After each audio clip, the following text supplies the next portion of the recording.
Bueno, buenas tardes a todos y bienvenidos, bienvenidas a la Universidad de Bolonia. Es un placer para nosotros presentar hoy el libro Havana Taxi, ¿sí?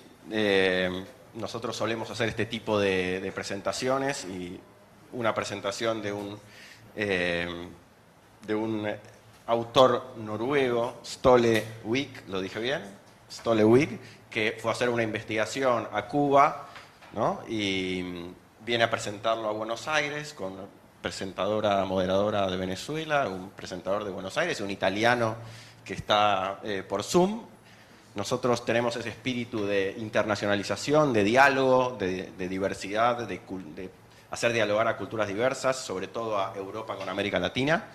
Así que, bueno, un placer que el auditorio hoy esté colmado por ustedes, con el interés de escuchar al autor y a los comentaristas. Así que, bueno, yo quería agradecer especialmente a Gabriel Salvia y a Cadal por la organización y ofrecernos trabajar en conjunto para presentar este libro y otros eventos que pensamos hacer en conjunto. Así que, personalmente, gracias, Gabriel.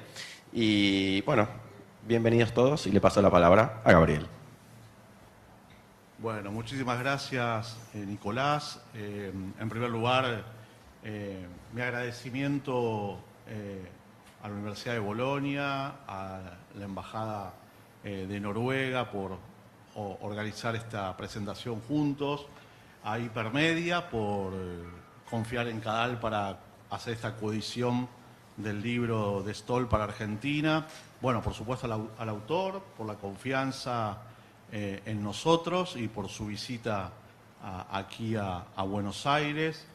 A Juan por aceptar, a Juan del Nido por aceptar comentar este libro, lo mismo que al profesor Loris Sanata, que va a estar por Zoom desde Italia, y a Marina Simonet, periodista y escritora venezolana, por aceptar moderar esta actividad. Bueno, y a todos ustedes por su interés en este libro Havana Taxi, y espero, bueno, que les resulte el libro de interés y generar mayor sensibilidad sobre gente que le toca vivir en contextos de sociedades cerradas, ¿no? Así que, bueno, nuevamente muchas gracias y ahora lo invito al embajador de Noruega a dar las palabras de apertura. Muchas gracias.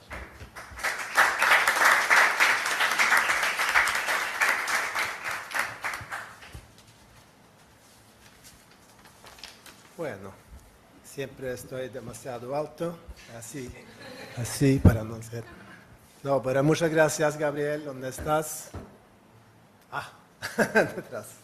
Muy buenas tardes a todos y gracias por estar aquí. Primero quisiera agradecer a Cadal y a la Universidad de Bolonia para coorganizar y recibirnos. Y es un gran placer dar la bienvenida a esta presentación de Havana Taxi, Cuba y los años de la ilusión, junto a su autor Ståle Wik.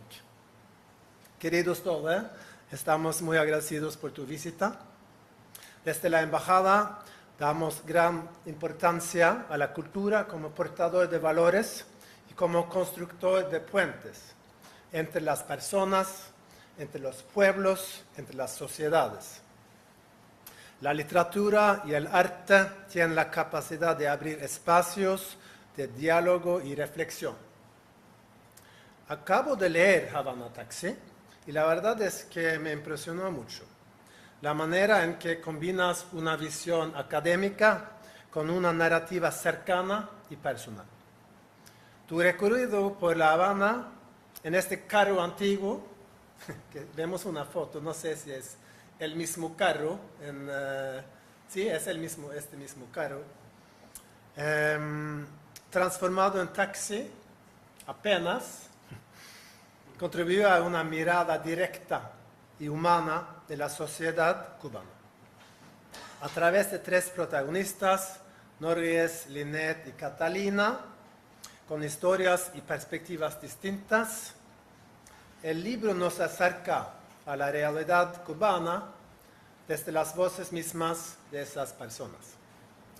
Como una novela, el libro nos ayuda a comprender la sociedad cubana desde adentro. La historia muestra la tensión entre los deseos de cambio, las nuevas oportunidades y los obstáculos que siguen presentes. Y eso tiene un valor especial en un contexto político complejo, donde no siempre se escuchan esas voces, experiencias y miradas personales. Ahora vamos a escuchar una presentación de Ståle, creo, y luego una conversación entre un grupo de panelistas junto a Ståle, donde se podrá profundizar en varios de los temas que la obra plantea. Que lo disfruten. Gracias.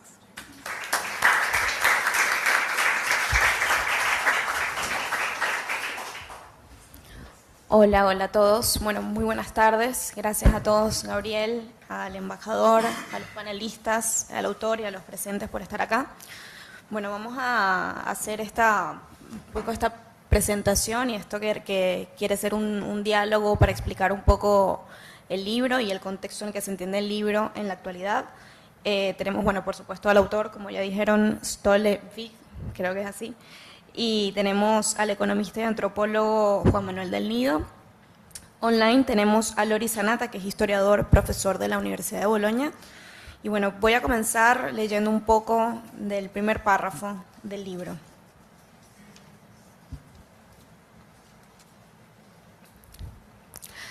Esa noche llovía en La Habana y yo pensaba que este libro nunca iba a ver la luz. Habíamos pasado la tarde entera fajados con el carro, porque el otro día teníamos que llevarlo a la revisión técnica para poder registrarlo como taxi. Le engrasamos el eje, lavamos el chasis y le dimos una mano de pintura por encima de aquella soldadura tan fea. Un socio nos prestó las manillas de las puertas traseras. Todavía nos faltaban los parabrisas, pero yo conocí a alguien que podía prestarnos un par. La idea era maquillar lo mejor posible a la vieja dama, a ver si un inspector de tránsito se apiadaba de ella y nos la declaraba apta para poder rodar. Si lográbamos pasar, ya estábamos listos para empezar en el negocio del taxi.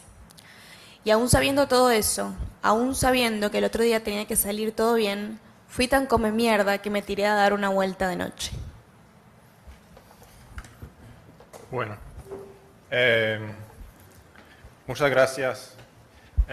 Todos amigos del libro. También tengo que dar las gracias a Gabriel y Cadal en específico, el embajador, la embajada noruega, Juan, Marina, mis colegas de la Universidad de Bolonia, Loris, que tengo ganas de conversar con él digitalmente.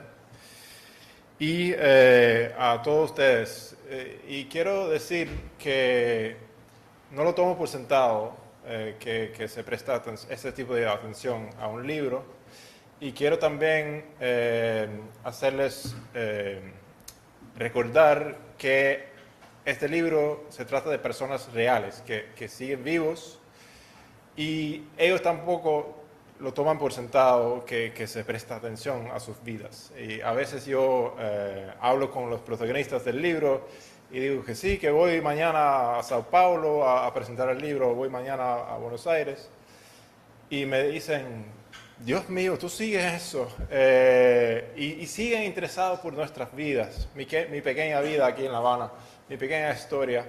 Y entonces, para mí es importante recordar que ese proyecto que estamos a que estamos contribuyendo todos es una manera de hacer lazos, como dice el embajador, que se hace el mundo más pequeño y que se hace más fácil entender al otro, y no lo tomo por sentado, y voy a mandarles un saludo de los protagonistas también, que siempre se asombran que hay interés por su situación.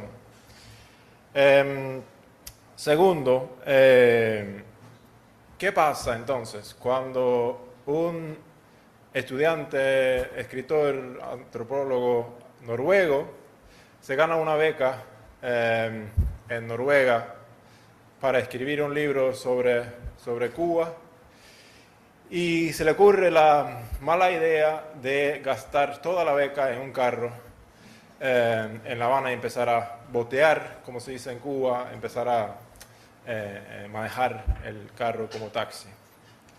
Bueno, ¿y cómo llegó esa idea? ¿O cómo llegué yo a la isla? Quiero hablar 5 minutos sobre eso para poner el contexto para la conversación, y luego también quisiera escuchar opiniones de ustedes y tener una conversación flexible. Yo nunca era dentro de esos jóvenes que tenían un cartel en mi cuarto de Che Guevara. Yo, de hecho, no tenía planeado ir a Cuba. Estuve en México en el 2014 visitando familia, que tengo familia en México. Y tomé un viaje con mi pareja entonces a Cuba, encontramos boletos baratos y aterricé en La Habana en diciembre de 2014. Había ganado una beca, de hecho, para hacer un estudio antropológico en África del Sur. Lo que pasa en La Habana en diciembre de 2014, como algunos de ustedes saben, es que se abre un acercamiento entre los Estados Unidos y Cuba, que vuelven a formar relaciones diplomáticas y se van a abrir embajadas en ambos países. Y al mismo tiempo se están ocurriendo reformas internas dentro de la sociedad que está en marcha ya desde hace unos años. ¿Qué significa eso? Bueno, por ejemplo, Cuba se conecta al Internet por primera vez en un sentido amplio. Está al llegar los turistas del Yuma, como dicen en Cuba, de los Estados Unidos, vuelven a Cuba. Hay una apertura supuestamente política también, que tiene que ver con la desaparición de una generación histórica revolucionaria que han gobernado el país durante más de 50 años. Aquí está la muerte de Fidel Castro en el 2016. Entonces, me doy cuenta dentro de, creo que 3 horas o 2 horas estando en La Habana, que no voy a realizar ningún estudio en África del Sur.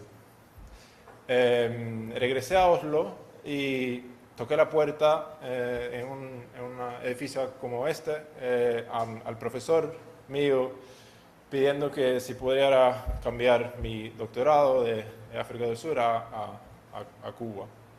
Y me miró como muy solemne y muy serio, hablando de una lista de 50.000 libros que tenía que leer sobre la historia caribeña y aprender de hablar español mejor, etc. Pero me permitieron regresar y cambiar mi estudio, y entonces solicité ese fondo para escribir un libro, y se me ocurrió, aterrizando en La Habana, viendo lo primero que vea un extranjero en Cuba, que esto es un museo de carros antiguos.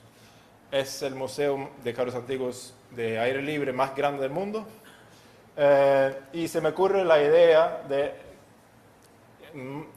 mezclado con la antropología y la literatura, de hacer como un experimento, invertir el dinero que había ganado en una vieja con colorete, como dicen en Cuba, una cosa que parece bella afuera, pero por dentro es una mierda.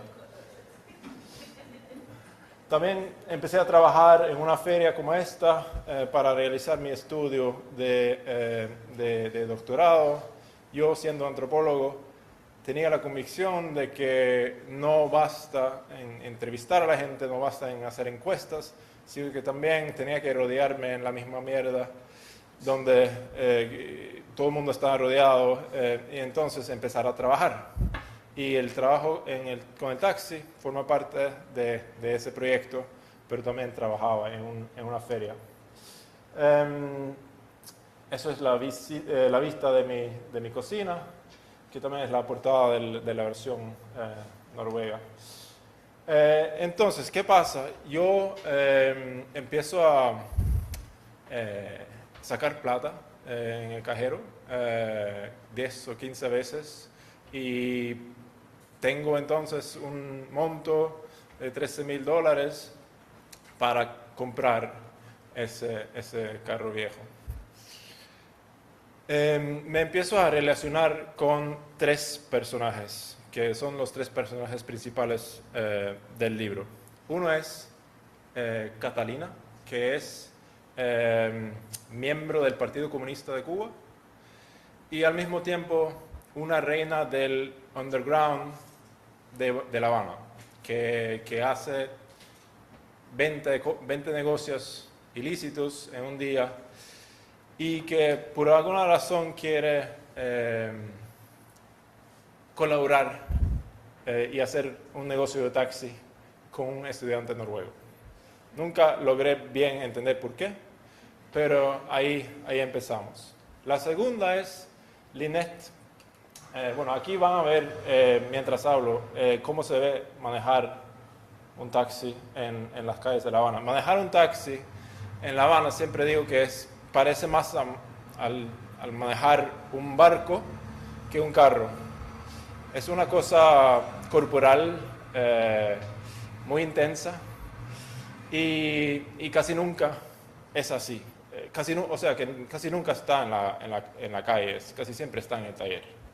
Es como un caballo, ser dueño de un caballo, no de un coche.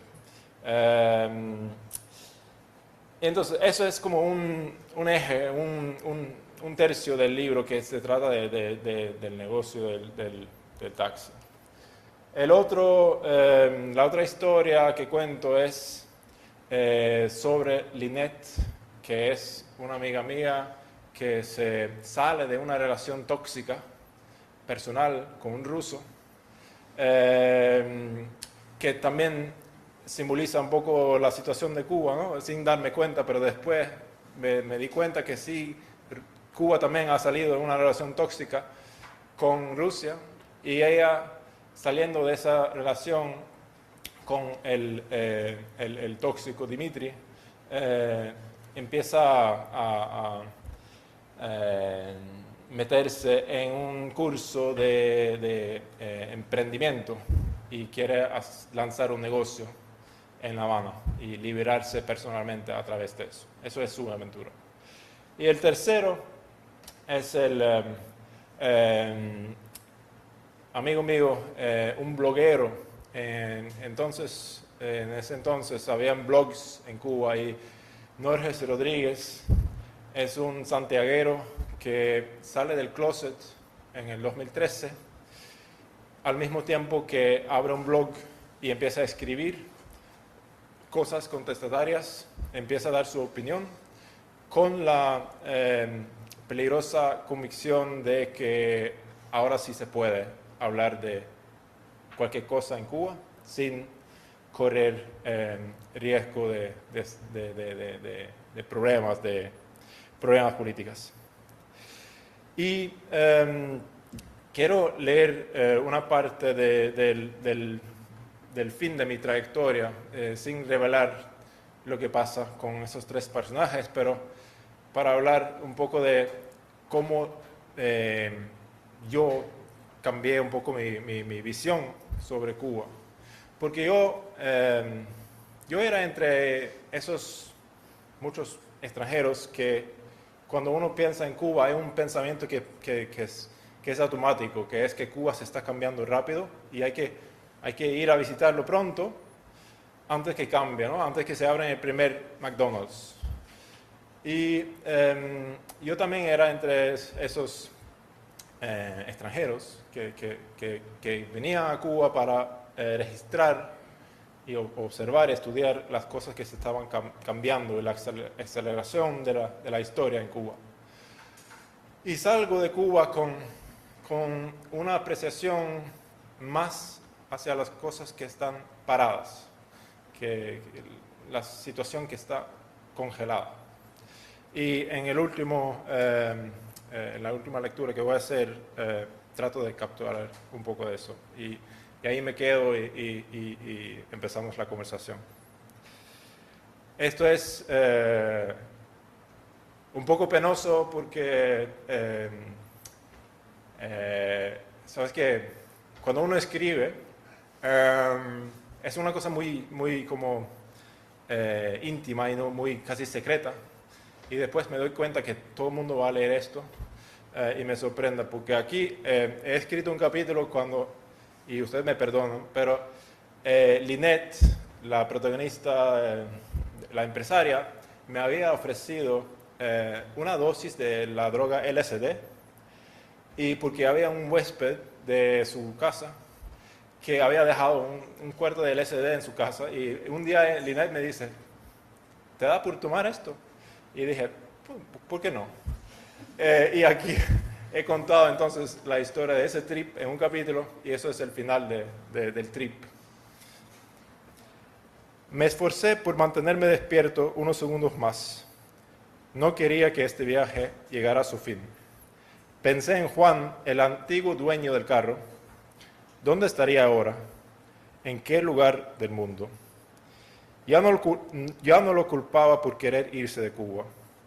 Juan no se había dejado engañar por los líderes y personajes ilustres que hablaban de reformas y cambios históricos. Lynette iba en la misma dirección. Se sumaría a la corriente de jóvenes que se marchaban de la isla convencidos de que el país en realidad no cambiaba. Pensé en todos los que iban en sentido contrario, con la ilusión opuesta. Turistas, celebridades, fotógrafos, escritores y otros que querían visitar Cuba antes de que fuera demasiado tarde. Se apresuraban a ver los viejos carros, se apresuraban a ver a los cubanos en la puesta del sol. En el aeropuerto, la distancia era corta entre quienes llegaban con ilusión y quienes se iban desilusionados. Los que llegaban a la isla enamorados y los que partían con el corazón roto. En la sala de tránsito rozaban sus hombros en direcciones opuestas y sin embargo había un abismo entre ellos. En ese abismo estaba la historia que yo quería contar. Gracias.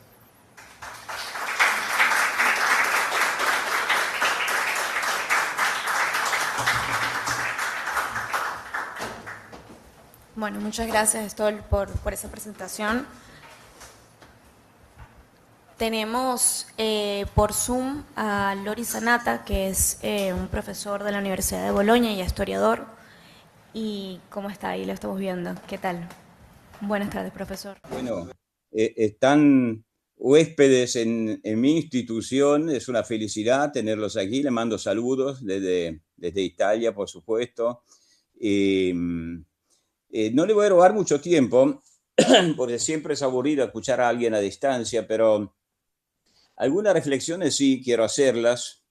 Pero antes de las reflexiones, quiero felicitarme con el autor. La verdad que para mí este viaje de este libro fue extraordinario. Y ahora que veo el autor tan joven, encuentro extraordinario la sensibilidad que tuvo transmitir después de su experiencia en Cuba, porque yo leyéndolo, la verdad, me encontré con una sensibilidad especial para entender una realidad que es una de las realidades más malentendidas y más equivocadas por todos los mitos que se le han construido alrededor a lo largo de décadas. Y se ve que es una persona, el autor, con mente abierta, extraordinariamente abierta, y esto es para mí lo mejor que pueda existir. Se lo digo a él porque a Norges, a Taylor, a Lynette, yo me enamoré de Lynette, me parece un personaje extraordinario, una mujer extraordinaria que hace un recorrido de una fuerza. Fui hasta en internet para ver la empresa que ella abrió, ¿no? Con su gata y todo. Había Catalina, una especie de tiburón del suburbio del Partido Comunista Cubano. A Yaima, una mujer con un perfil extraordinario, de una fortaleza impresionante. Es un libro que realmente uno lo lee como una novela, pero sabe que son historias de vida concreta, y a través de esas historias de vida concreta se pueden decir de Cuba o se pueden explicar de Cuba las dinámicas más profundas, más viscerales. Y después de leer este libro, yo que he dedicado una larguísima biografía política a Fidel Castro, a la que dediqué muchos años, la verdad que me da mucha envidia este libro, porque está tan bien escrito, tan bien traducido. El consejo de leerlo en castellano, pues está muy bien traducido, la verdad es fantástico. Pero esa es la mejor manera de transmitir las cosas, a través de la vida de las personas, de la persona concreta. Y este libro yo creo que lo logra de forma impresionante. Después la locura genial, porque pensar a un joven antropólogo noruego que recibe una beca e invierte la beca para comprarse un almendrón en Cuba. Yo estos días lo comentaba con colegas, amigos, conocidos, y nos morimos de carcajadas, porque me parece una inventiva, una originalidad extraordinaria. La verdad, muy agradable todo. Agradable no es la palabra correcta, porque yo leyendo el libro a veces tuve ganas de llorar y a veces me morí de risas, porque hay las dos cosas, ¿no? Hay mucha vitalidad en este libro. Bueno, esto se lo debía a ustedes para que tengan ganas de leerlo. Este libro se lee, realmente se disfruta como una novela extraordinario, pero también se lo debía al autor, porque la verdad fue una experiencia para mí enriquecedora y agradable. La experiencia sí fue agradable. Después hago comentarios sobre algunos, se podrían sacar mucho más, algunos de los elementos históricos. Yo soy un historiador de la política, del pensamiento político, de las instituciones, pero algunos de los elementos que se pueden sacar de este libro como enseñanza. En ese sentido, quien conoce Cuba, quien la ha estudiado, no es que descubra cosas que no conocía, pero la ve realmente en la vida de las personas, y esto es extraordinariamente llamativo. Y el título podría ser, qué sé yo, las heterogénesis de los fines, o si prefieren, el camino al infierno está empedrado de buenas intenciones, ¿no? Porque todo el libro mete a nudo, desnuda realmente, sin piedad, ni siquiera contradicciones, es más fuertes. Eso es, la heterogénesis de los fines, del tipo de orden político, social y moral, especialmente construido por la Revolución Cubana desde el comienzo, desde 1959 para acá. Son tres los principios que quiero medir a través de la experiencia del libro, ¿no? De leer este libro y de la vida de los personajes de ese libro. El primero de estos principios es el principio de la solidaridad. Cuando falleció, poco antes de fallecer, Fidel Castro, que bueno, tenía un ego bastante desarrollado, ¿no? Pero Fidel Castro, antes de fallecer, anticipó que se iba en paz, tranquilo, porque había cumplido con su cometido. Su pequeño cometido, dijo textualmente, era de haber eliminado 2000 años de individualismo. O sea que había devuelto Cuba. Ustedes sepan que después de la revolución, después de triunfar, cuando bajó de la sierra, Fidel Castro le anunció a los cubanos: vivirán en paraíso. O sea, no le dijo vivirán un poco mejor, trataré de mejorar la enseñanza, lo que sea. No, vivirán en paraíso. Y bueno, se fue convencido de haber eliminado 2000 años de individualismo. Ahora, primero, hagan hincapié en la fecha, 2000 años. No es casualidad. Fidel Castro siempre pensó en cierta medida que él iba a crear el reino de Dios en la tierra, fue formado por jesuita, era jesuita profundamente y ese era el sueño de su vida. Y el sueño, eso lo digo porque Jesucristo, lo estamos viendo también en estos días, es uno de los mitos políticos más recurrentes y más abusados a lo largo de la historia. Ahora, leyendo ese libro, se ve que ese mito de la solidaridad, de haber eliminado el individualismo, eso es un mito. Ahora, esto es un mito en cualquier lugar, o sea, cada cierta cuota de egoísmo, de individualismo, llámenlo como quiera, siempre se queda, ¿no? Tal vez forme parte de la naturaleza del hombre, pero el tema es que es precisamente el tipo de régimen que él quiso crear para eliminar el egoísmo, el individualismo, hasta que cuando hizo la reforma agraria no quiso dar la propiedad privada a los campesinos, porque decía explícitamente que la propiedad privada era la mayor tentación, la que volvía realmente el hombre egoísta y por lo tanto mejor no darle la tierra a los campesinos. Entonces, su sistema que debía impedir el individualismo, se nota muy bien en este libro, que en realidad lo fomenta todo el tiempo. Los personajes del libro en cuestión están tratando, como todos los cubanos, de sobrevivir en un sálvese quien pueda cotidiano, o cada uno individualmente. Claro que después hay solidaridad entre las personas, ¿no? Pero no hay una red de solidaridad a nivel de país, porque en el país es un sálvese quien pueda. Cuenta el autor, hay la época del papel higiénico y todos a buscar el papel higiénico. Hay la época de otro bien que había desaparecido y reaparece. La pobre Lynette está sin agua el día que llega el primer huésped, pero llega agua al final. Ahora, lo más importante a ese respecto, hay un tramo, una frase en cierto momento del libro donde el autor observa que los personajes del libro, sus amigos, sus conocidos, hablan todo el tiempo de negocio, hablan todo el tiempo de dinero. No porque le gusta especialmente hablar de negocio y de dinero, es que no pueden hacer otra cosa, porque es la sobrevivencia, es el sálvese quien pueda. La única posibilidad para sobrevivir en Cuba es precisamente hablar de negocios y de dinero. Y si lo piensan, es el heterogénesis de los fines.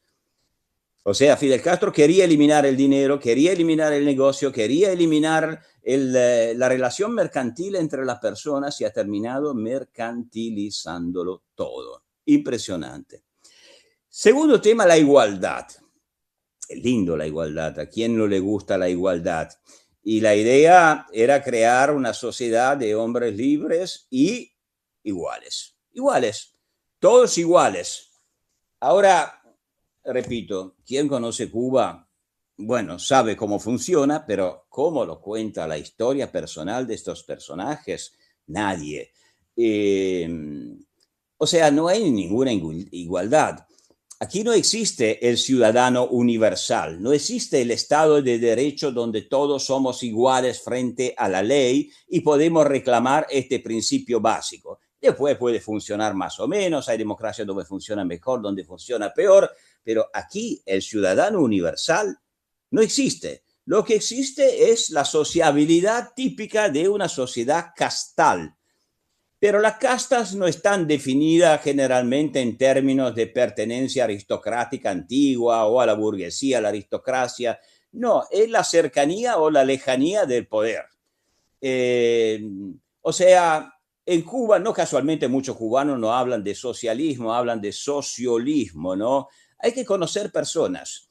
Y aquí el personaje de Catalina es mítica, porque Catalina realmente es una genia de saber disfrutar, siendo miembro del Partido Comunista y siendo además una contralora, ¿no? Se supone, de la observación de la ley, se mueve en esta tierra de nadie, donde nada es realmente legal y nada es realmente ilegal, en esa zona gris donde lo que cuentan no es la ley, no es el Estado de Derecho, sino que es la cercanía al poder. Y esto mata la igualdad. Toda la historia especialmente de Catalina, pero también de sus referentes, porque Catalina está obligada a corromper porque del otro lado están acostumbrados a ser corrompidos. Todo es corrupción y complicidad, inevitablemente. Ahora, claro que esto implica que quien tiene algún dinerillo para corromper, quien tiene amigos en la familia, quien tiene amigos en el partido, es más igual que los otros. Hay el cuento extraordinario del autor que va con Catalina a hacer el registro del almendrón para que le den el permiso para circular. Y el almendrón es un viejo coche del año 53 y no está en condiciones técnicas para circular. Ahora, Catalina logra corromper a todos, o sea, a quien la hagan pasar antes en la cola, a quien le permitan arreglar el coche para que después lo hagan circular.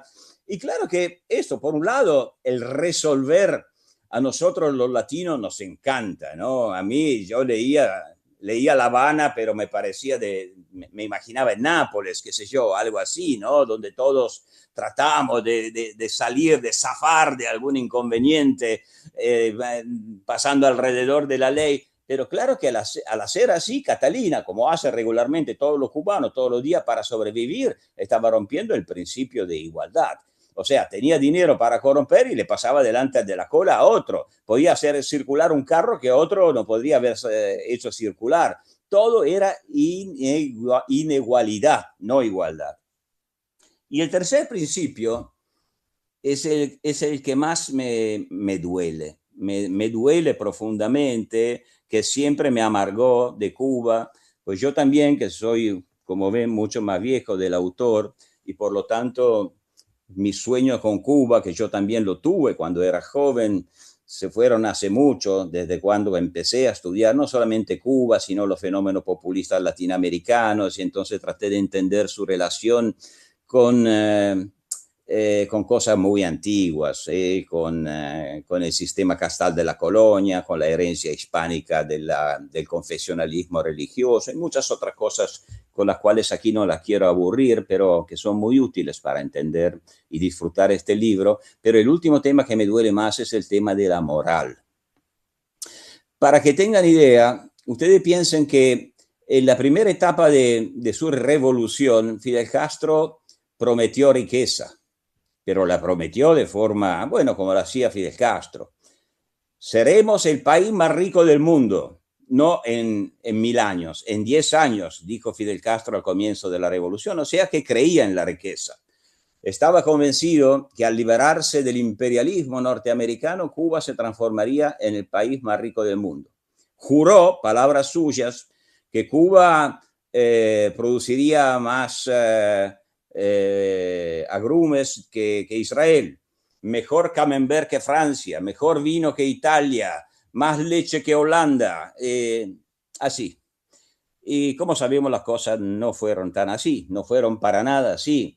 El modelo de colectivización y de destrucción de la propiedad privada terminó creando pobreza, enorme pobreza. Tan es así que el último Fidel celebra la pobreza, como los jesuitas de las reducciones del Paraguay celebraba la santa pobreza.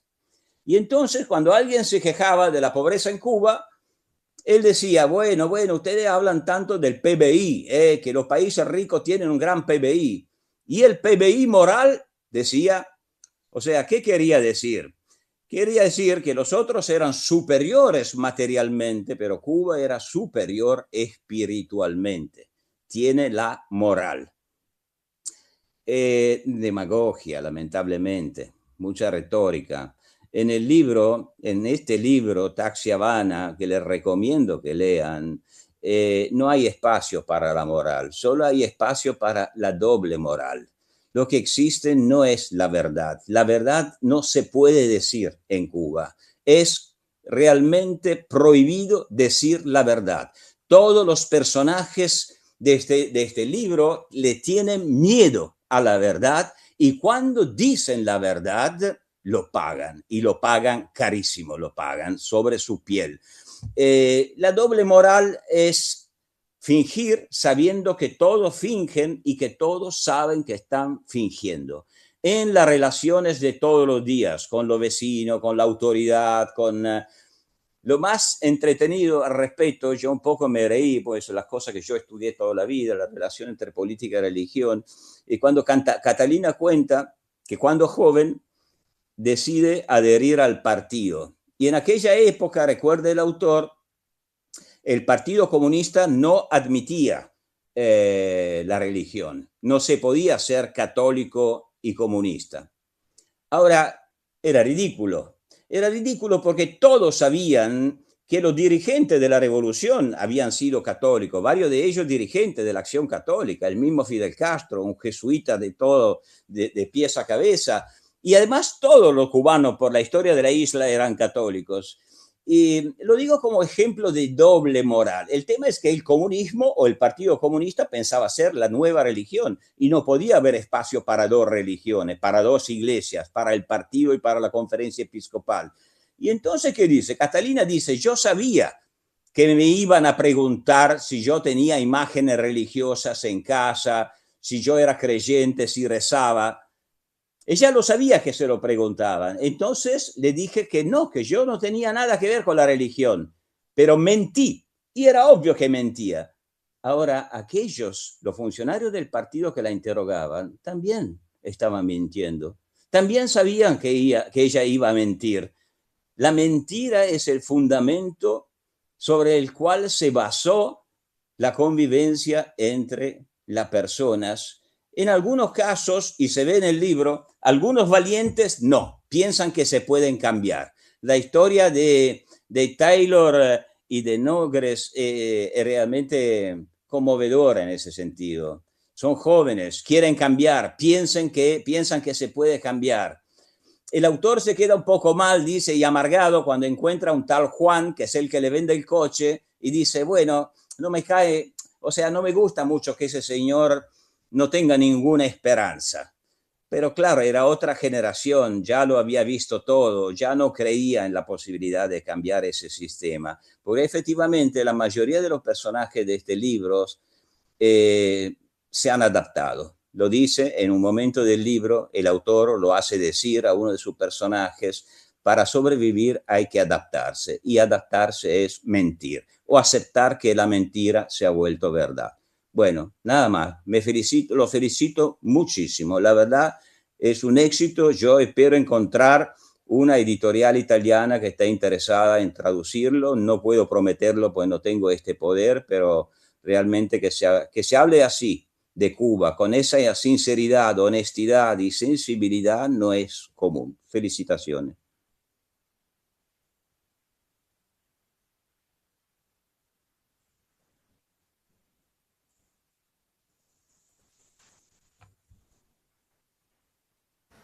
Te cedo la palabra por si quieres decir algo con respecto a los comentarios del profesor. Bueno, profe,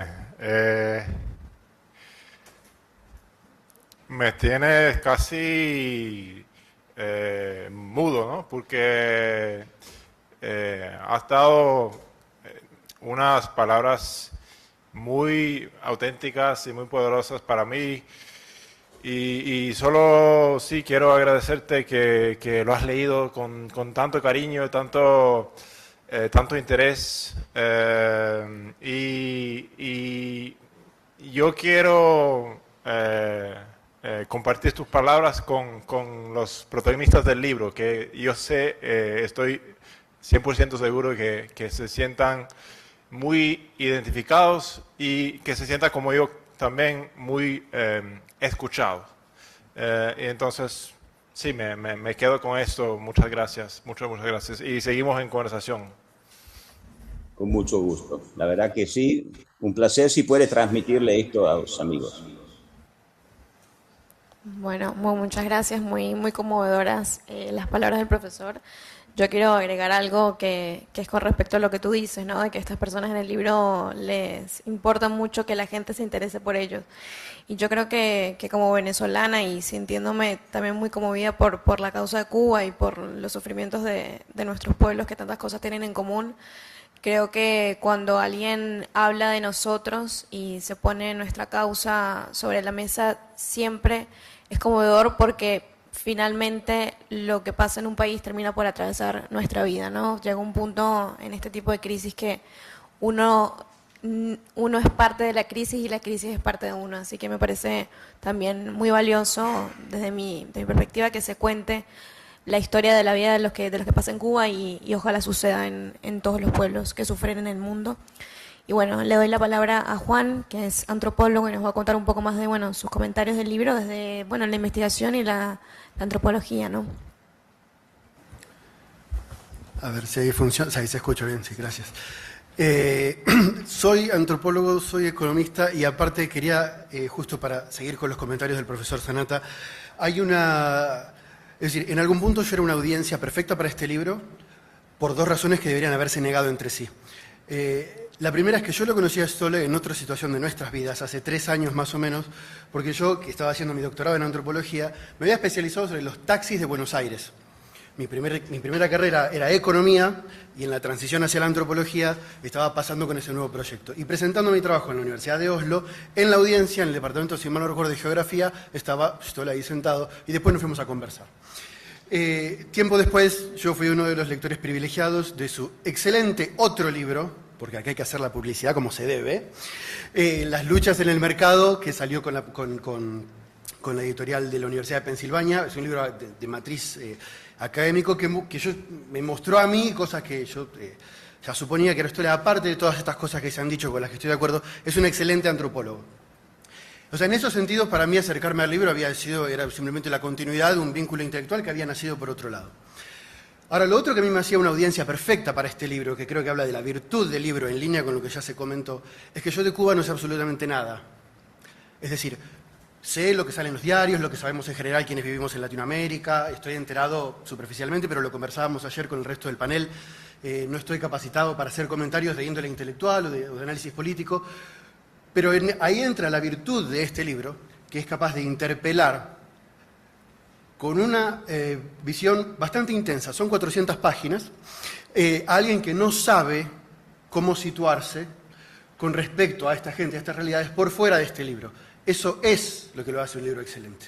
Es decir, la marca de la buena narración, de la buena lectura, es precisamente que yo no tenía idea, no tenía punto de entrada obvio para estas ideas, para estas realidades, más que lo que hubiera leído en los diarios o lo que sabe cualquiera por existir en Buenos Aires. Otra de las cosas que a mí me parecieron notables del libro, que lo conversamos ayer con otras personas en una reunión que tuvimos a propósito de este evento, es que es notablemente difícil, y acá quiero reservar esa virtud para el Stoll antropólogo, hay virtudes del Stoll escritor, pero hay algunas que quiero reservar para el antropólogo.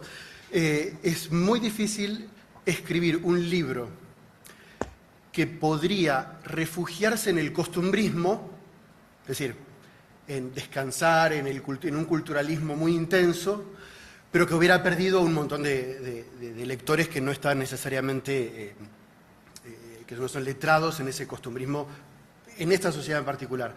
Y una de las cosas que saltan a la vista, probablemente por su interés en dinámicas económicas y políticas, es que se va enhebrando la historia y se entra a estas relaciones sociales que son bastante intensas. Comparto también con lo que decían antes, hay sufrimientos, hay alegrías, hay desesperanza, hay algo de moral, para picantear un poco la conversación, hay algo de moral, me parece a mí, que pasa por ahí por otros lados, pero esto hace también que sea un libro particularmente disfrutable, es decir, es un libro de entrada que te interpela y te trae a ese lugar como la buena literatura sin necesidad de obsesionarte con argumentos culturalistas. Pero antes de seguir, yo quería hacer una serie de preguntas a Stoll para poder también volver a situarlo como protagonista de este evento, que es, yo sabía de su trabajo en el mercado, sabía de su trabajo en el taxi y de otros trabajos en paralelo, y la pregunta que quería hacer es, ¿qué exactamente sentís vos que aprendiste a través del taxi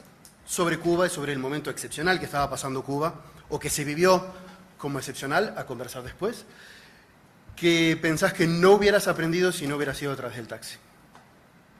¿Sí? ¿Me entendés la pregunta? Sí, lo entiendo. Muy buena pregunta. Y creo que pones el dedo en un punto interesante, porque como tú sabes, Juan, también trabajaba yo en una feria de ropa y zapatos, donde también experimentaba y registraba muchas de las paradojas cubanas. Un entendimiento generalizado que tuve detrás de vivir 2 años haciendo negocio o metiéndome en la caliente, como dicen, es que prácticas informales forman parte de la clave de la economía cubana, que por lo menos en mi parte del mundo, no sé si aquí en Argentina, pero en mi parte del mundo siempre hay irregularidades, hay informalidad, hay zonas grises que se practica, pero tras de los años viviendo en Cuba me di cuenta que eso es como un cornerstone, una clave de la economía, que sin eso no funciona, se cae todo. Y ese entendimiento también lo tuve en la feria, trabajando con carretilleros, pregoneros en la calle, pero nunca lo tuve de esa manera corporal, íntimo, que tuve con el carro. O sea, cuando tienes que cambiar una rueda por 10ª vez en una semana, o cuando tienes que cargar 5 litros de petróleo robado en la calle para echarlo, o cuando se quema el carro cuando estás manejando, es un sentido corporal, es un ataque corporal, y entonces ser responsable del carro o hacerme responsable del carro fue una manera de meterme o profundizarme aún más en la economía y en esa realidad, creo yo. Me das un pie perfecto para una pregunta basada sobre uno de mis elementos preferidos del libro, que es uno de los elementos que también mencionó el profesor. Cuando están yendo ustedes a hacer la inspección del auto, que está en Catalina, esta persona absolutamente fantástica, es una mezcla para los argentinos en la sala, es una mezcla de puntero peronista, líder carismático, es decir, todo eso junto, es uno de los personajes más entrañables del libro, personajes en el sentido conversacional, ¿no? Cuando están yendo a pasar esa revisión técnica, Catalina resuelve. De hecho, el título de ese capítulo es El arte de resolver. De ese capítulo retengo, primero quería abrir la conversación en esta dirección. El arte de resolver, no resuelve cualquiera. Es decir, tendemos a hablar de estas informalidades como si estuvieran al alcance de cualquiera, pero son realmente una habilidad bastante sofisticada. Es decir, resolver es en ese sentido de resolver, activar para que, como dicen mis alumnos ahora yo estoy llegando a la edad en que hablo de los jóvenes y es la generación siguiente a la mía, alguien que resuelve, y ya te me hacen así con la mano los chicos. Eso, es decir, resolver en este entorno no está dado para cualquiera. Es decir, Catalina en ese sentido es una persona excepcional. Pero aparte, sobre el final de esa anécdota, de hecho en la página 159, por si querés recordarlo para después, dice Catalina, hay que resolver. No, créeme, te lo estoy diciendo, no lo busques ahora. Qué vergüenza. Decí que es el escritor, porque si no, hay que resolver, pero tampoco se puede andar sin disciplina. Es decir, hay una paradoja en las economías informales en general, que es muy saliente en este libro en particular, y lo hace, es uno de los fuertes del libro, que es que la economía informal en realidad tiene formas bastante definidas. Es decir, la disciplina de la informalidad es a veces hasta requiere más tenacidad, más rigor y más sutileza incluso que la disciplina de la formalidad, porque sos vos. Durante el libro se sucede evento tras otro, que por un lado, como provocación a la intervención anterior, me pregunto si no es simplemente el mercado por otros medios. Es decir, esto no es una economía de mercado, pero al final del día es el mercado que entra por otros lados. Como siguiente provocación, me pregunto si esto es un problema de egoísmo, individualismo, o si hay, acá para no ponernos demasiado antropológicos, o si hay sutilezas que se nos escapan en esa terminología, que hacen a la complejidad de las relaciones sociales para sostener una vida de un día al otro en un entorno donde sin esa capacidad de resolver no hay agua en el edificio. No para glorificar el sufrimiento, etcétera, etcétera. Pero si no resolvés, no hay agua, punto. Es decir, para empezar. Te lo dejo ahí como provocación, es decir, para mí una de las cosas más importantes del libro, y hasta como contribución intelectual, que se ve en tu otro trabajo, pero que sale particularmente acá, sin esfuerzo, en un trabajo literario, son estas ideas que están un poco geminadas. Digamos, esta idea de que la informalidad requiere una estructura bastante ordenada, o sea, para ser informal bien hay que ordenarse bien, disciplinada, rigurosa, etcétera, etcétera. Y esta idea de que quizá ese mercado, que algunos ansiaban, otros no, etcétera, etcétera, estaba, que al final era el mejor postor, ciertas cosas. Esto refleja de algún modo tu experiencia, otras partes del libro, o cosas que quizá no cupieron en el libro, pero que te trae esta idea de la formalidad, la informalidad y de la disciplina que se requiere para realmente ser informal bien. Bueno, gracias Juan, muy buena pregunta y quiero compartir un pedacito de mi experiencia en la feria donde trabajaba para ilustrar lo que estás diciendo del orden que existe dentro de la informalidad, porque la informalidad no es falta de orden, se trata de una conexión con el Estado, ¿no? Lo que está registrado con el Estado, lo que sea visible para el Estado, pero orden sí sobra y no es caótico. Y el siguiente ejemplo lo muestra. En Cuba, en mi tiempo, casi que eran entre 1 o 2% de la población tenían cuenta de banco. ¿Okay? Casi nadie. Ahora es un poco diferente, pero no existía, no estaba registrado. Pero, ¿cómo entonces un sector entero, privado, podían acceder fondos y crédito? Habían negocios bastante grandes, de 3 restaurantes o pequeños, de un puesto de mercancía en una feria, pero aún así requiere inversión, ¿no? Y ahí entra la institución popular que se llama La Vaquita. Aquí no creo que existe, sí, existe. Existe aquí. Poner todos un poco de plata. Ajá, la ponina. Y es en inglés se llama Rotating Credit and Savings Association. Es una manera informal de crear crédito, que todos que trabajamos juntos ponemos cada semana un monto y se surge un fondo grande. Había personas en esa feria que compraba su casa con esa institución, La Vaquita. Entonces, es un sistema muy desarrollado, muy elaborado, pero completamente informal, completamente invisible desde el punto de vista del Estado. Entonces, eso es una ilustración de lo que estás diciendo, que existe orden fuera de lo que sea visible para el Estado. Y con respecto como spin-off de esta pregunta, algo que es notable a lo largo del libro, con respecto, bueno, para los que no lo leyeron todavía, hay 3, yo diría 4, porque Taylor me resultó entrañable casi como si fuera uno de los 3 personajes principales, así que voy a hablar de 4 personajes principales para poner a Taylor sobre la mesa. Hay en esencia, están Lynette y Catalina, y Taylor y ¿Norges o Norges? Norges. Lo que es saliente durante todo el libro, al punto tal que viene de mí este comentario, las figuras más resolutivas, las figuras más ejecutivas, las figuras que hacen funcionar estas relaciones económicas, son en general las mujeres. Me di cuenta hasta yo.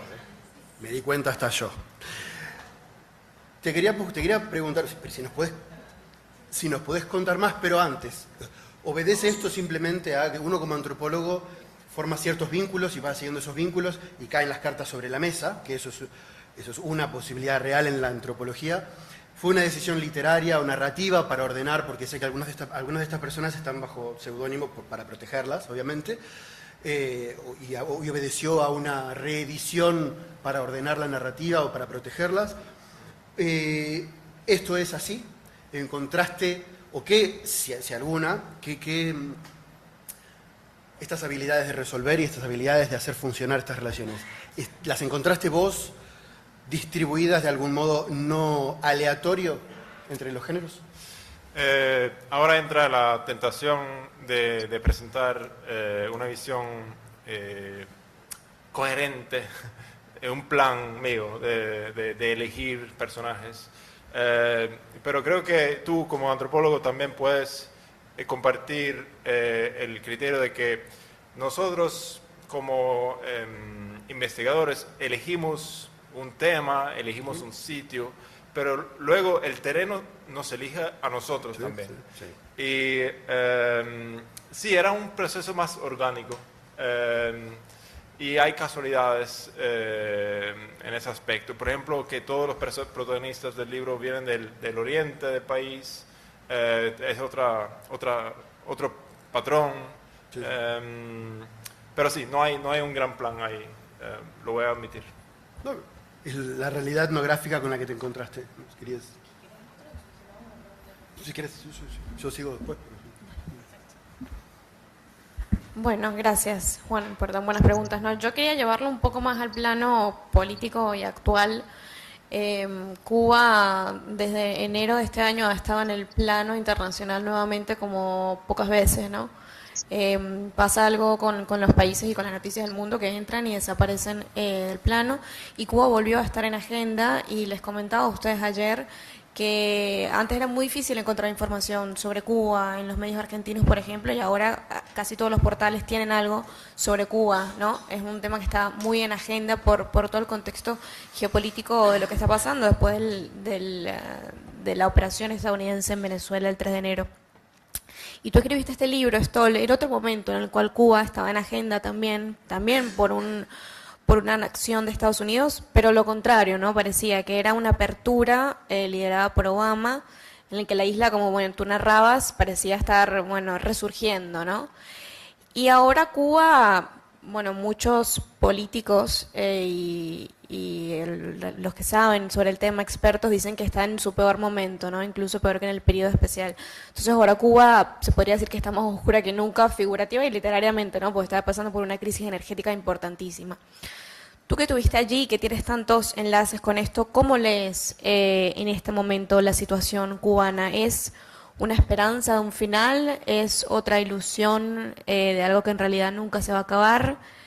¿Son nuevamente los años de la ilusión esta vez?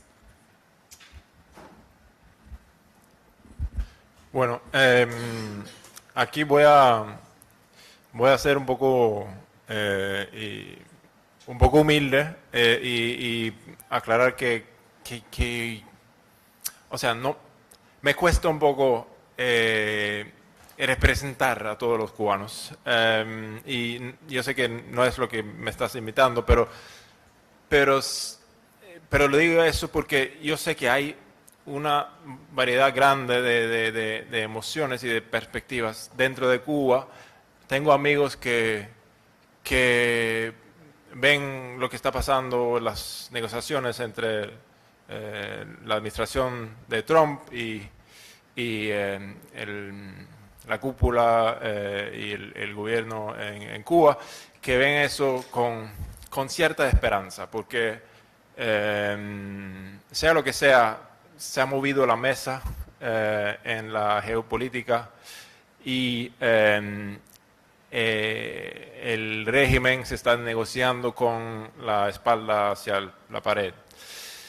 Pero también tengo conocidos que tienen mucho temor, no simplemente pensando en una operación militar de los Estados Unidos, sino también que el resultado de los últimos eventos y de lo que se está en marcha en Cuba va a ser un cambio más hacia lo que ha pasado en Venezuela. donde se ha cambiado un par de líderes y se ha soltado unos cuantos opositores, pero hasta ahora por lo menos mucho sigue como antes. Lo principal para hablar de la situación de Cuba de hoy es reconocer que la situación para el pueblo ahora mismo es la situación más grave que han tenido en los últimos, desde el inicio de la revolución. Que hay zonas en Cuba que tienen más de 20 horas de apagón, que casi no hay petróleo. Están utilizando ahora las últimas gotas de petróleo en el país. Un país que está donde la luz en todas las casas está conectado con el petróleo. Se empieza a derrumbar lo último que quedaba del estado de bienestar en las escuelas donde no hay profesores, los hospitales donde no hay médicos. Y entonces está a punto de un colapso económico. Y sea lo que sea sobre la mesa en esas conversaciones, todos los que somos amigos de Cuba, esperamos que cualquier medida que se tome, primero que se alivie esa situación. Y sí, existe un poco de todo. Los que tienen coraje para mantener un poco de esperanza y los que han perdido toda la esperanza y solo piensan irse. Y creo que la mayoría pertenece al segundo grupo. Hay una pregunta y un comentario que quería hacer por ahí, si después queréis abrir el piso para la gente que pueda hacer otras preguntas también, pero no quería dejar pasar un momento que a mí, insisto, como alguien que no conoce necesariamente la sociedad cubana, ni remotamente, tanto como los otros panelistas, pero solo la conoce conversacionalmente, hacia el final del libro estás narrando en un momento como 2 o 3 de estos protagonistas son invitados a ir a Panamá a conversar sobre, bueno, en fin, a salir del país, es parte de la anécdota. Y cuando ellos tratan de definirse a sí mismos, esto es parte de una estrategia probablemente de supervivencia, una estrategia política, una estrategia para resolver en favor de uno, ellos hacen todo un trabajo narrativo sobre sí mismos y sobre terceros para definirse como representantes de la sociedad civil, no como oposición. Entiendo, por supuesto, el sentido político inmediato de esta distinción, pero una cosa que te quería preguntar, que me llamó particularmente la atención y que te quería, para quienes no leyeron el libro y para quienes quizás no sepan tanto de Cuba como vos, ¿cómo se hace en la práctica, etnográficamente, para excavar ese espacio en un entorno político como Cuba, en un entorno partidario como Cuba, para cavar un espacio entre la idea, es decir, para cavar ese espacio de sociedad civil cuando la idea obvia es oposición? ¿Se entiende lo que estoy diciendo? O sea, hay que armar un espacio para el cual no hay espacio retórico. No sé si se entiende un poco la pregunta hacia afuera, digo, es decir, ¿cómo haces en la diaria? ¿Cómo haces en los papeles? ¿Cómo haces con tus amigos? ¿Cómo haces al presentarte para que el pasaporte? Es decir, para articularte y presentarte públicamente como sociedad civil. Sí, entiendo perfectamente tu pregunta. Y eso es una de las tragedias, un aspecto de la tragedia política cubana que también está planteado en el libro, ¿no? Que a veces uno piensa que la oposición en Miami es un fenómeno aparte del régimen en La Habana.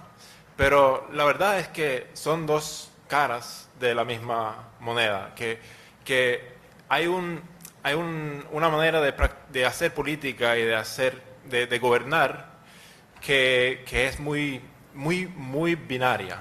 Si no estás con nosotros, si no eres revolucionario, eres contrarrevolucionario. Y eso hace que que no existe espacio para una cosa intermedio. Y las personas que intentan crear ese espacio se terminan siendo empujados o transformados en la oposición que requiere el régimen. Entonces eso es como un monstruo de dos cabezas que requiere al otro y que se alimenta entre el otro. Y por eso el approach de Barack Obama era interesante, era nuevo, porque no cayó justamente en esa imagen del imperio agresivo, ¿no? Ahora Trump cae perfectamente en el papel que quiere la cúpula en La Habana y viceversa. Entonces, sí comparto tu observación y es muy difícil defender o cultivar esa posición que no sea blanco o negro, que no sea derecha extrema en los Estados Unidos y una izquierda ultra autoritario en La Habana, ¿no? Y por eso creo que también mi posición como noruego siempre ha sido un poco distinto en esas conversaciones, que Noruega tiene como no compartimos el capitalismo salvaje de los Estados Unidos, pero tampoco compartimos el modelo fracasado de Cuba y comparto el criterio de que esos matices merecen ser escuchados y desarrollados y cultivados, no simplemente en Cuba, sino también en otras partes de este mundo polarizado. Ultimísima. Primeras páginas del libro. Vos abrís el libro con una cita del Gato Pardo, de Lampedusa. Para asegurarse que nada cambie, todo tiene que cambiar. Estoy reformulando, pero todos conocemos la cita y entendemos la pertinencia. En las primeras páginas, cuando estás entrando al libro, decís, esta es la historia, palabras más, palabras menos, esta es la historia de personas comunes en tiempos extraordinarios. Avanza el libro, avanzan 400 páginas, y uno cada vez se da cuenta, perdonen el sentimentalismo poético, pero es casi perfecto, para cerrar esta parte y abrir. Esta más bien es la historia de personas extraordinarias, de quienes se demandó una valentía desproporcionada, en tiempos que al final resultaron ordinarios, porque empieza el libro y no hay agua, termina el libro y no hay agua. Empieza el libro y si Catalina no resuelve, no hay auto. Termina el libro y si Catalina no resuelve, no hay auto. Empieza el libro y los que sueñan, los que tienen los sueños enormes de imaginar un país distinto, terminan como temían terminar a pesar suyo. Es gente de la que se demandó sacrificios, y no soy propenso a la etnografía moralista y mucho menos al sentimentalismo. Habiendo dicho eso, es gente realmente extraordinaria. Para sumar a lo que dijo Loris, para abrir la conversación hacia los demás, es gente que realmente te hizo, como decís vos, el trabajo de campo no se encuentra a nosotros. Algo habrás hecho para merecer gente tan extraordinaria, digo, para celebrarte un poco a vos también, no peques de demasiado humilde, pero da la impresión que los tiempos extraordinarios en realidad terminaron siendo los tiempos ordinarios. Como último pensamiento y si les parece seguir... perdón, pero yo cierro el rancho. Bueno, gracias. Yo tengo una pregunta más y después ya abrimos al público. Y llevándolo nuevamente, me parece interesante esto porque es un ping-pong entre tú que tienes una visión más antropológica desde el campo y yo que lo llevo más al plano geopolítico, ¿no? Cuba tiene una simbología muy poderosa en el mundo y particularmente en Latinoamérica como este parangón de la izquierda, ¿no? Hablábamos ayer este paraíso comunista de autos que se quedan. Y retomando lo que decían ambos sobre la dificultad de encontrar una postura media geopolíticamente, quería saber cuál era tu lectura entre la imagen que te habías hecho de Cuba, ¿no? Desde Noruega, en ese momento tan particular en el que todo el mundo quiere ir a Cuba para rescatar lo último que quedaba de esa sociedad idealmente moral, como decía el profesor, y de lo de contraste ahora, ¿no? Porque creo que esa es un poco la pregunta que los gobiernos del mundo y particularmente los gobiernos de Latinoamérica se tienen que hacer, ¿no? ¿Cómo enfrentamos a Cuba? ¿Cómo hablamos de Cuba hoy con lo que está pasando? Discerniendo las complejidades, ¿no? del caso cubano sin polarizarlo, sin ponerlo en un lugar binario, ¿no? Y cómo desde el mundo, desde Latinoamérica, se hacen posturas ante eso, ¿no? Bueno, gracias. Puedo terminar con eso, que una cosa que aprendí y que siempre pienso que es importante a través de mi experiencia en Cuba es que algunas veces vale la pena entender el mundo a través de la perspectiva de política del socialismo o de la izquierda contra derecha, lo rojo y lo blanco, lo demócrata y republicana, comunista, capitalista, estado gordo, estado ligero. Pero en algunos casos esa perspectiva, esas gafas nos hace ciego a cierta realidad. Y porque hay otro rango, otro eje que explica más la desesperación cubana, y eso es el contraste entre un sistema participativo y un sistema autoritario.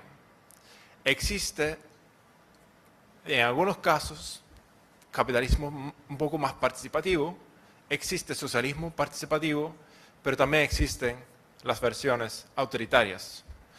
Y creo que esa diferencia es lo que se olvida algunas veces cuando supuestos amigos de la causa cubana se atreven a no escuchar a un pueblo que grita por algo diferente, que grita por su sufrimiento, y se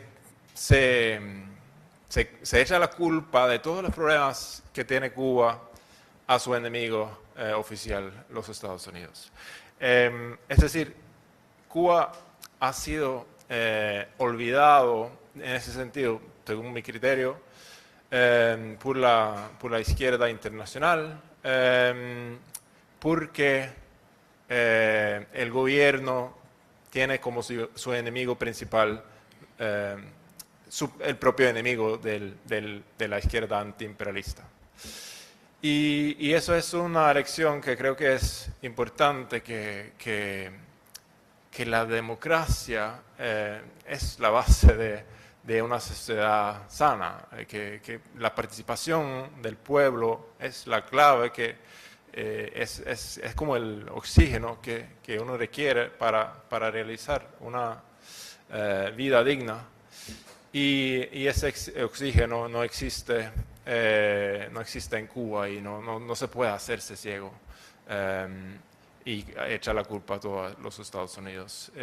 Hay que solidarizar con el pueblo cubano y por su causa democrática, que al final del día es una causa digna en el plano, en el ámbito global, y es una causa importante en este momento, no solamente en Cuba, sino también en los Estados Unidos, en Europa y supongo que también en Argentina.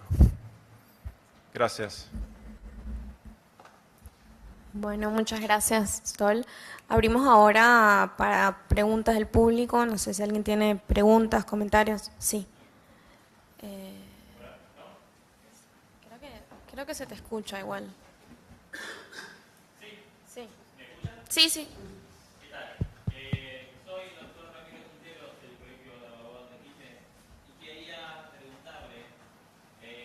Como habrá notado, casi todo lo que comentó, excepto la cuestión de la Hola, ¿diferencia? ¿Qué tal? Bueno, soy Ramiro Quinteros, abogado de Quilmes, y quería preguntarle, como habrá notado en esta exposición y las miradas y de los ciudadanos argentinos, muchas de las costumbres que ustedes tienen las tenemos nosotros sin tener necesariamente un gobierno de esa índole.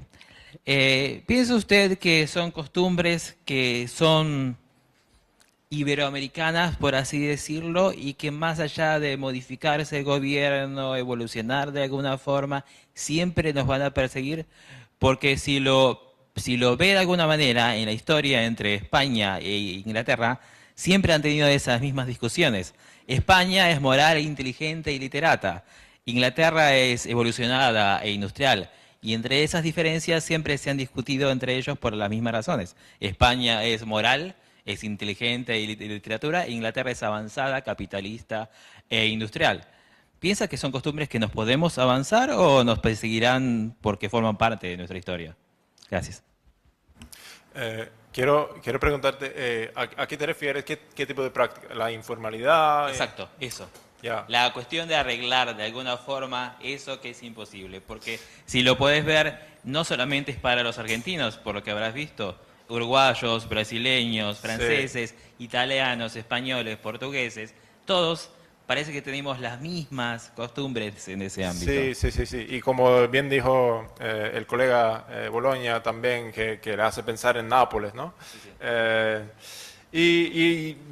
Yo estoy de acuerdo con lo que dices 100%. Solo voy a agregar una capa de complejidad histórica que define Cuba, que sí comparte mucha de esa historia postcolonial, colonial del continente. Pero también tiene una cosa que cuando lo pienso es increíble, que en pleno Caribe existe una sociedad que fue también tratado de adoptar el modelo económico, político, cultural de la Unión Soviética. Es decir, eso es para mí una locura total. El Caribe, que es como una cultura vibrante, viva, informal, alegre, emprendedor, que se mezcla con la arquitectura y las instituciones y las normas, la constitución incluso de la Unión Soviética. El resultado tiene que ser interesante. Acá, Daniel Montoya, bueno, felicitarte por el libro. No lo leí, pero ya es muy tentadora la presentación. Quería ir a una capa política, pero que tiene mucho que ver igual la respuesta, creo, con la investigación tuya. Cuba, en aquella época, esto que mencionabas vos del Imperio Soviético, entra en el mapa de la geopolítica de la disuasión nuclear. Recuerdo una oportunidad, estaba en Key West y vos a simple vista ves Cuba. Los misiles en la crisis del 68 tenían ese sentido. Tenías un misil ahí, del otro lado Estados Unidos, que intercambió en esa negociación unos misiles en Turquía que apuntaban a la Unión Soviética. Ese era el intercambio. Ahora, en este mundo donde ya no tenés el mundo de la disuasión nuclear, a mí me cuesta, y ahí me agarro un poco, a ver si vos quizás tenés una llave, ¿cómo puede entrar Cuba en el GPS de los intereses del juego actual, donde, por ejemplo, ahí veo tu colega venezolana, hay un río de petróleo que explica por qué Venezuela entra en el mundo, en el pasillo rápido de soluciones, y quizás otros temas. Por ejemplo, Groenlandia, que está cerca de tu patria, entró hace poco y tiene que ver también con otro juego geopolítico donde da la impresión, vos decís, Cuba, parte de qué guión podría ser en este juego en un país que tiene una economía que al lado de Venezuela es indigente, y quizás eso explique en parte lo que fue parte del juego de un imperio, como un peoncito pequeño en el Caribe, a una dimensión que Venezuela ya es otro porte, es otra liga. Sí. Entonces, vos decís, Cuba, ¿cómo puede dar la idea como que el camino propio que no encuentre? Es muy difícil pensar de que alguien le tire una mano de afuera siendo un peoncito tan pequeño. Sí. De acuerdo. Inclusive Estados Unidos mismo podría hoy ocuparla en una noche, fácil, pero no lo hace. Sí. Y sí ocupa Venezuela o se ocupa de Medio Oriente rápido. Sí, sí. Bueno, vamos a ver qué pasa, ¿eh? Nunca se sabe con el compañero en la Casa Blanca. Pero es verdad lo que tú dices, que Cuba no tiene una base material, físico, económico, como tiene Venezuela, que es el país que más recursos tiene en esta parte del mundo. Y entonces Cuba, lo que queda de Cuba es un país donde se importa casi 80% de toda la comida. Eso es un dato para mí clave, ¿no? Que Noruega, mi país que está cerca del Polo Norte o del Círculo Ártico, tiene una tasa mayor de autosuficiencia económica que Cuba, que es una de las islas más fértiles del planeta. No hay recursos, no hay industria, no hay producción casi de nada. Pero lo que tiene Cuba es una imagen ideológico que forma parte de la enseñanza de generaciones de jóvenes, de la generación de mi madre hasta las generaciones de hoy, que representa una esperanza a un mundo diferente. Y ahora está la isla en las manos de dos gobiernos autoritarios. Pero tengo la esperanza de que pueda desarrollar ese rol, ese papel de representar algo diferente, ideológicamente, simbólicamente, porque todavía tiene esa potencia. Aquí estamos, un público bastante grande para hablar de Cuba, y no creo que sería lo mismo si estuviéramos hablando de Ghana. Es decir, Cuba tiene todavía una potencia simbólica en la conciencia del planeta, y ahí también reside cierta esperanza.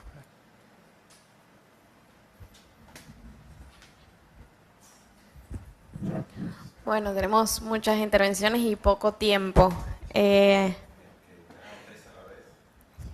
¿Cómo? Sí, buena idea. Vamos a sí, por favor. Tenemos pocos minutitos. Te doy la palabra aquí en la primera fila.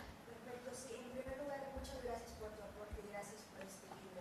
Mi pregunta va es, ¿cómo define el libro el concepto de la ilusión en el caso de Cuba desde tu experiencia? Sí. Sí. ¿Se escuchó bien, no?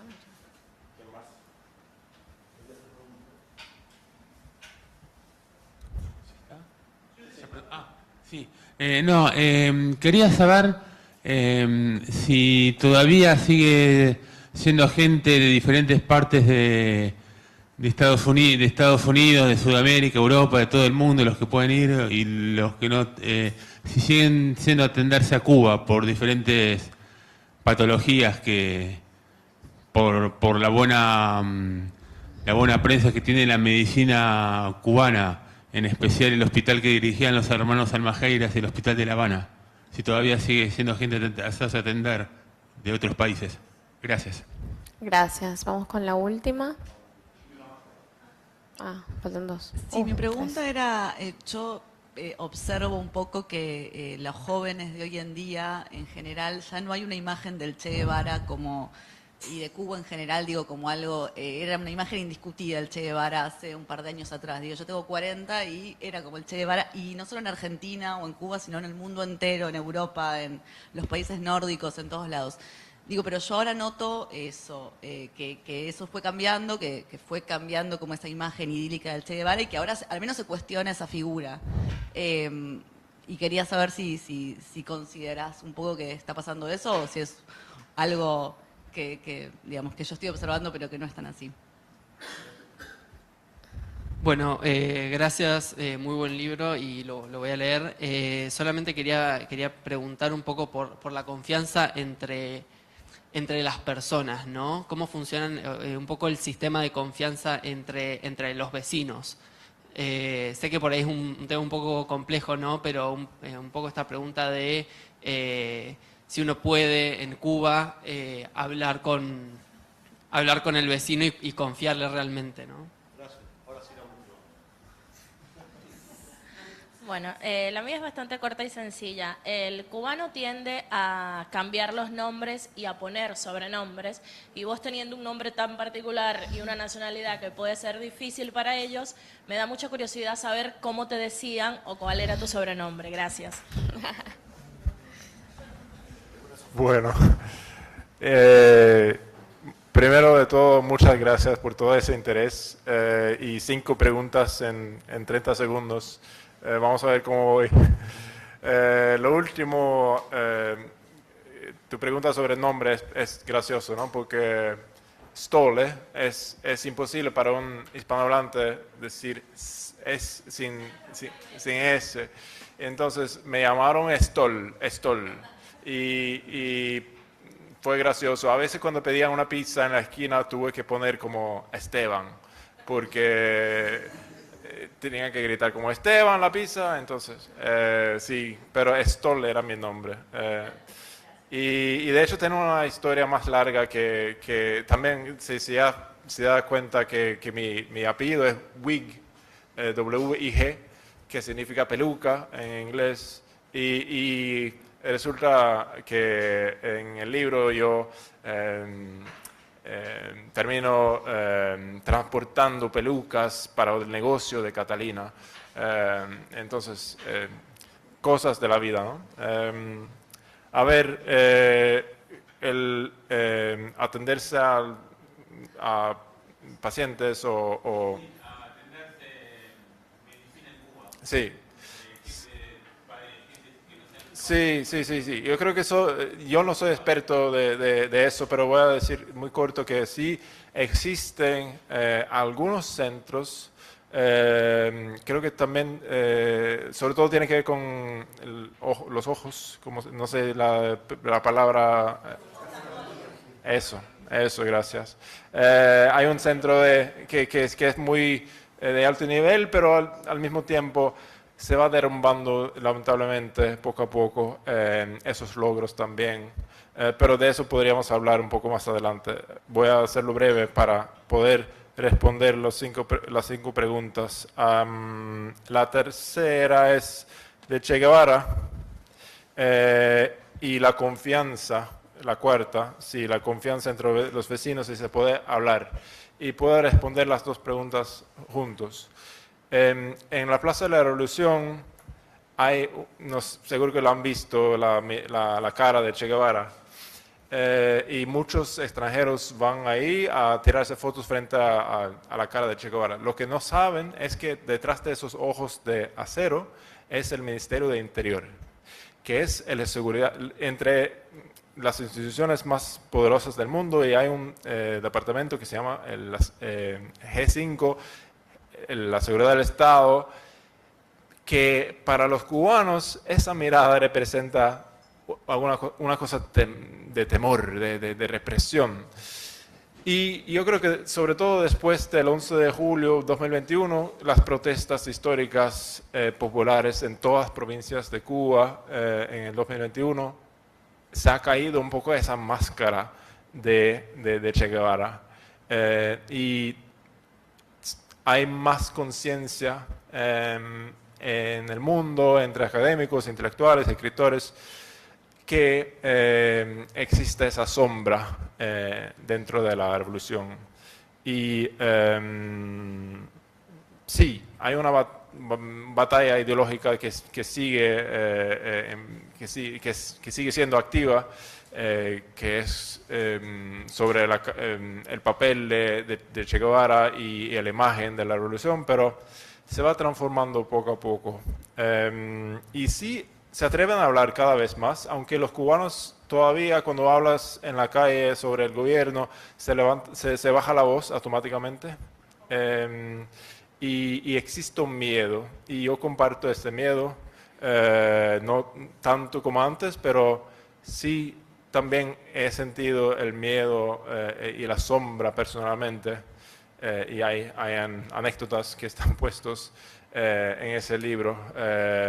Por ejemplo, y puedo cerrar con eso, que cada vez que voy a la embajada de Cuba en Oslo para pedir una visa, tengo que ir personalmente, y el oficial me saluda y siempre me pregunta: ¿y Naomi qué tal? ¿Cómo está Naomi? Naomi es el nombre de mi hija. Nunca he mencionado el nombre de Naomi a nadie en la embajada. Y eso siempre me choca, y se cultiva una sombra en mi personalidad, una paranoia. También después de darme cuenta que mi teléfono estaba pinchado, que se repetían las conversaciones en el otro lado, y me dijeron que sí, tú puedes saludar hasta al tercero en la línea. Cosas así que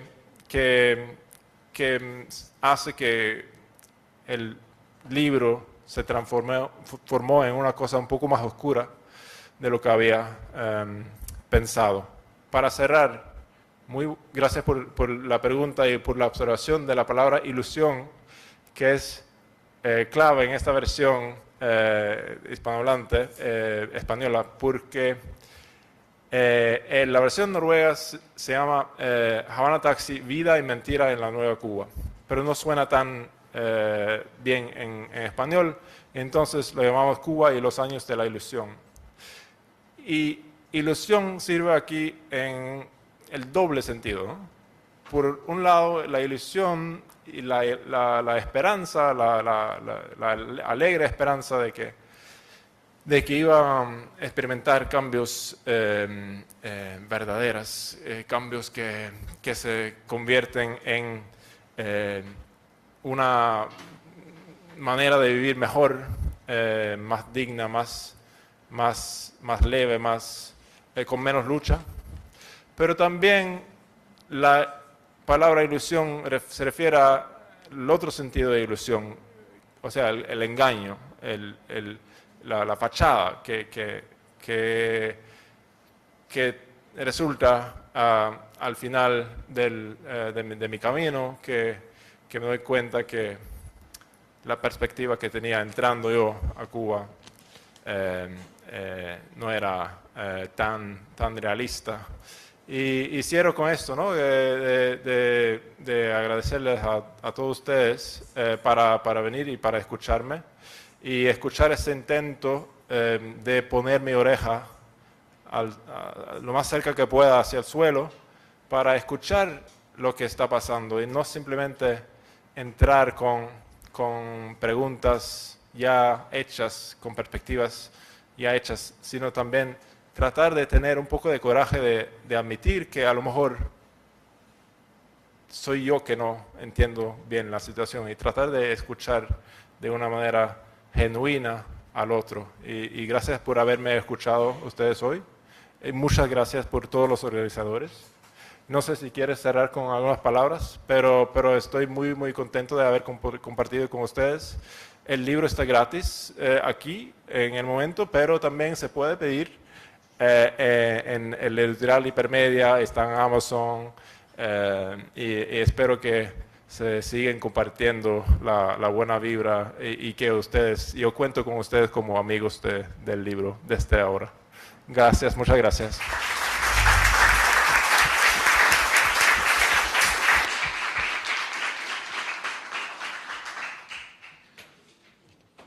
Bueno, muchas gracias Marina, Juan Manuel, Ståle, gracias embajador, gracias a la Embajada de Noruega por la organización y gracias a Cadal también por la organización y muchas gracias a ustedes por haber venido hoy. Buenas tardes y que la pasen muy bien.